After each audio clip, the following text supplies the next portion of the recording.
quand j'ai dit que c'était la première école de commerce française, il m'a repris en disant mondiale. C'était au tout début du 19e siècle. Juste un tout petit mot sur votre parcours à vous quand même, parce que quand on dit aujourd'hui, voilà, vous êtes normalien, agrégé d'économie, professeur à ESCP Europe, quand vous aviez 15 ans, vous avez grandi dans un univers où, d'ailleurs, je ne sais même pas si Normal Sup, ça faisait partie des horizons imaginés à ce moment-là. Oui, merci beaucoup. Je vais revenir sur mon parcours personnel. Avant, je voudrais juste faire un parcours de 200 ans, mais très rapidement. Donc, quand ESCP a été créé donc par Jean-Baptiste Say, qui est un économiste qui a un peu le premier conceptualisé la notion d'entrepreneur.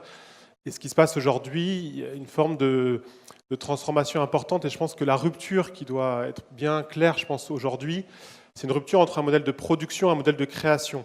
Notre école ESCP Europe formait essentiellement des gens qui fabriquaient du probable. Quand vous êtes manager, vous devez faire en sorte que les choses arrivent telles qu'on les imagine qu'elles doivent arriver.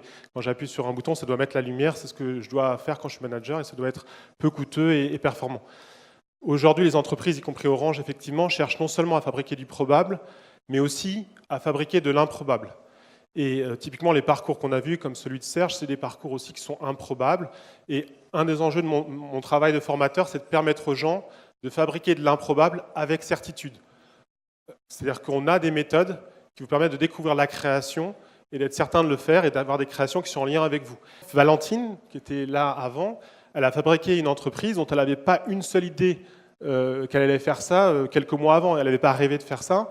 Elle a fabriqué des choses. Donc le premier enjeu, c'est de faire des choses et progressivement, en fabriquant des choses qui sont pas claires, qui sont très émergentes, on arrive à un modèle comme Mamie Foodie qui est assez exceptionnel parce que c'est à la fois créer de la valeur économique et de la valeur sociale. Il faut apprendre à aller vers ces contextes qui sont loin de vous.